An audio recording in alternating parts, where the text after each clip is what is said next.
Renungan Masa Paskah 2026, Rabu 13 Mei, bermegah dalam salib Kristus.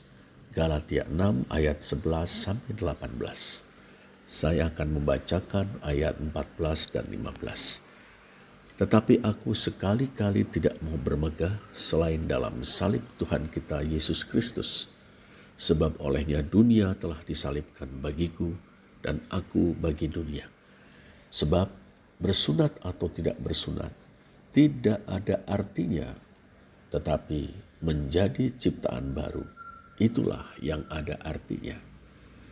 Saudara yang dikasihi Tuhan, Galatia 6 ayat 11-18 adalah ayat-ayat penutup surat Rasul Paulus kepada jemaat-jemaat di Galatia. Dalam bagian ini, sang Rasul menggarisbawahi ketulusan isi suratnya. Pertama, ia menunjukkan bagaimana besarnya huruf-huruf yang ditulisnya. Ya, penglihatannya payah, tetapi ia memaksakan diri untuk menulis kepada jemaat-jemaat di Galatia. Ia melakukan itu karena kasihnya kepada mereka dan kesetiaannya kepada Injil sejati. Kedua, ia mengatakan bahwa tanda-tanda milik Kristus, stigmata tu Yesus, ada pada tubuhnya. Ya, tubuhnya dalam tanda petik dihiasi luka-luka akibat penganiayaan yang dialaminya karena mengabarkan Injil Kristus. Perhatikan Galatia 5 ayat 11 dan secara tersirat Galatia 6 ayat 12 dan 13. Dianiaya sampai terluka demi Kristus dan Injilnya, sebagaimana Kristus telah dianiaya sampai mati di kayu salib demi manusia berdosa. Rasul Paulus, saudara, menyoroti motif-motif yang sesungguhnya dari guru-guru palsu yang mendesak orang-orang percaya di Galatia untuk bersunat atau melakukan Taurat. Mereka ingin meluputkan diri dari penganiayaan yang dilakukan sesama orang Yahudi yang tidak mempercayai bahwa Yesus dari Nazaret adalah Mesias yang dijanjikan Allah. Dengan memberitakan dan mengajarkan Injil, iman plus Taurat, guru-guru palsu itu ingin melunakkan permusuhan orang-orang Yahudi itu.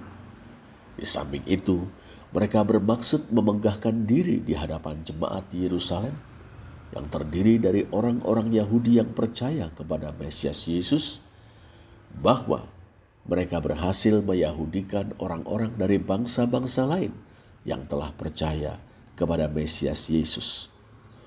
Rasul Paulus, saudara, membandingkan motif-motif para guru palsu itu dengan inti Injil, yakni kebanggaan terhadap salib Kristus. Ia menyatakan bahwa melalui salib Kristus, dunia telah disalibkan bagiku dan aku bagi dunia.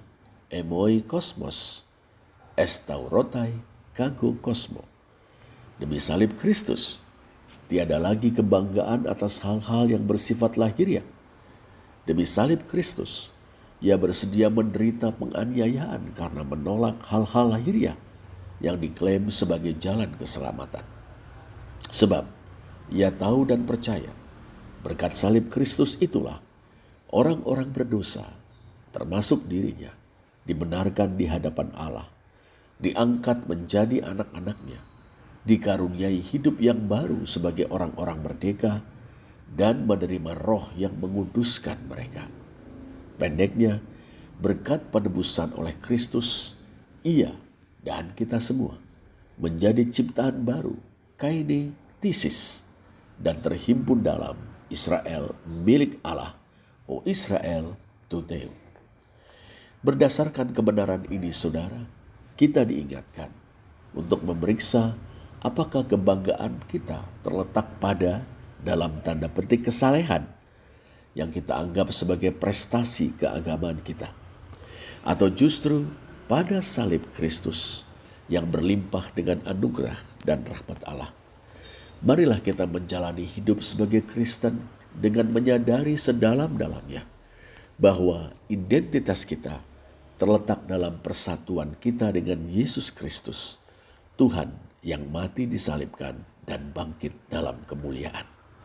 Bapa Surgawi, kami mengucap syukur atas kejelasan firman-Mu dan finalitas salib Kristus.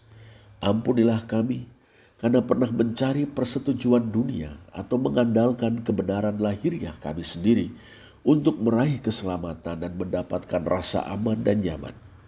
Tolonglah kami untuk tidak bermegah selain dalam Tuhan Yesus Kristus. Kiranya damai dan rahmat-Mu Bapa memenuhi kami saat kami belajar untuk hidup dalam pimpinan Roh-Mu.